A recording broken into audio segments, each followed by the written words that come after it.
This time on Fliptv News, the headlines. I will sign electoral bill if NAS includes consensus candidates.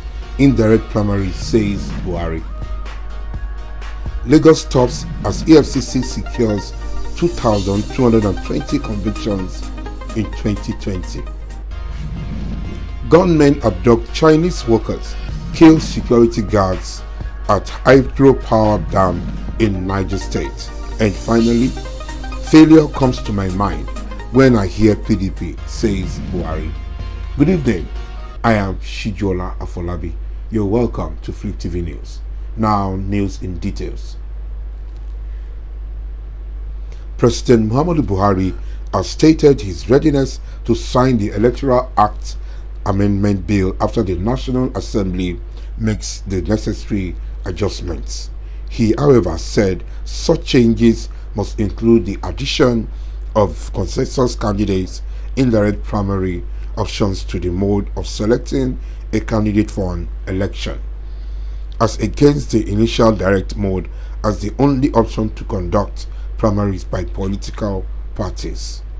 The president made the disclosure in an exclusive interview with Channels Television Mope Ogunseun Ogunbaloye, which aired on Wednesday. All I said is that there should be options. He said we must not insist that just to be direct, it should be consensus and indirect.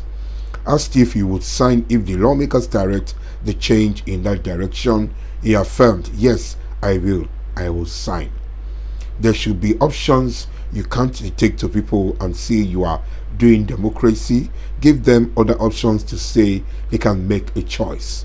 President Buhari had withheld his assent to the bill, citing the cost of conducting direct primary elections, security challenges, and possible manipulation of electoral processes by political actors as part of the reasons for his decision.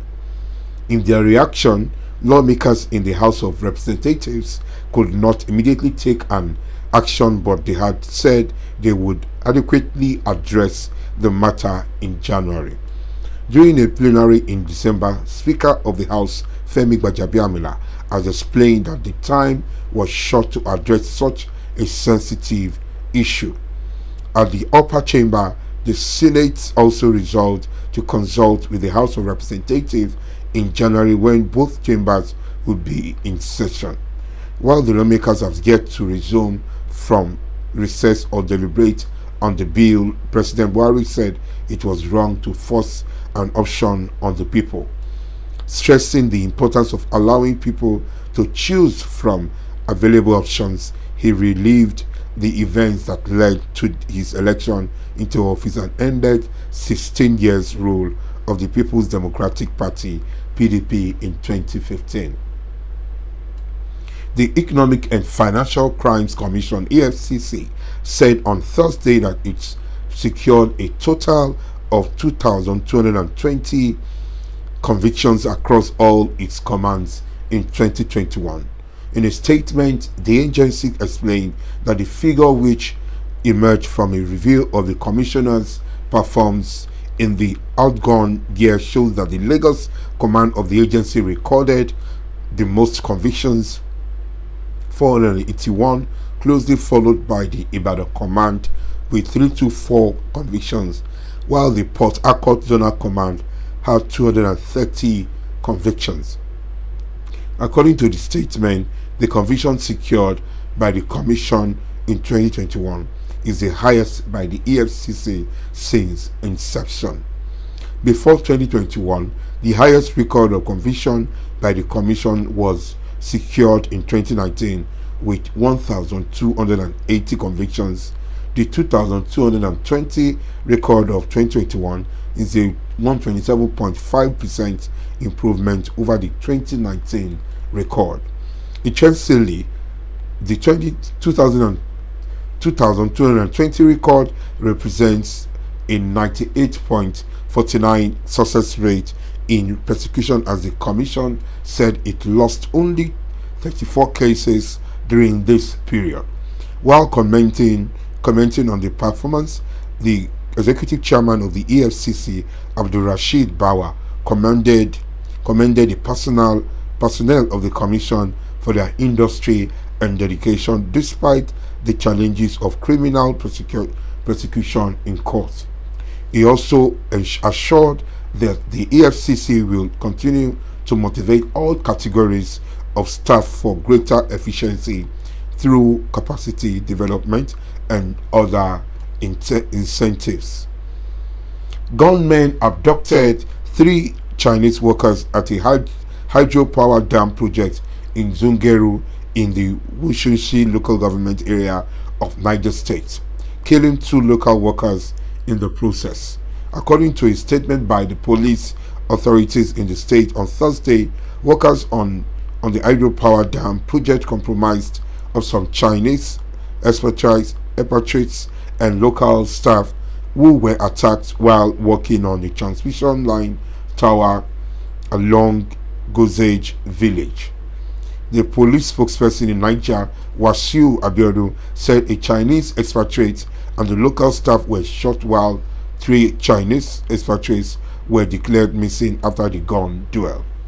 Suspected armed bandits on Tuesday afternoon attacked workers comprised of some Chinese expatriates and local staff at the Sino Hydro project in Niger State who were working on the transmission line tower. State Police spokesman Wasiu Abiodun said in a statement. Police tactical team attached to the facility engaged the hoodlums in a gun duel, while 4 of the expatriates were rescued, with 1 of them and 2 local staff sustaining bullet injury, Abiodun said. In the process of scampering for safety during the gun duel, 3 among the expatriates were abducted. The 2 local staff died later in the hospital, the statement said. Expatriates have been targeted several times by gunmen in Nigeria over the last few months as they work on multi-billion-dollar infrastructure projects that include mining, railways, airports, and roads. Victims are usually released after a ransom is paid, although authorities rarely confirm if money changes hands. President Muhammadu Buhari on Wednesday said failure comes to mind whenever he hears the abbreviation PDP. The president stated this in an exclusive interview with Channels Television when asked to give one-liners as last words. President Buhari did not hesitate to state failure as what comes to his mind when the People's Democratic Party is mentioned. Aside from his comment on the country's main opposition party, there were other teasers for the night, including one for Nigerian youths. In his response to what he thinks about Nigeria's young people, Buhari replied that he wishes that when they go to school, when they work hard, when they have a degree, and they don't do it thinking government must give them a job. You get educated because an educated person is certainly better than an uneducated one, even on identifying personal problems. So education is not just to hang on to government to give you job and what the colonials indoctrinated on, to have a car, to have a house, and to start work at 8 a.m. and close at 2 o'clock, Buhari explained. For more news and updates, please stay tuned to Fliptv News. I am Shijola Folabi. Have a good evening.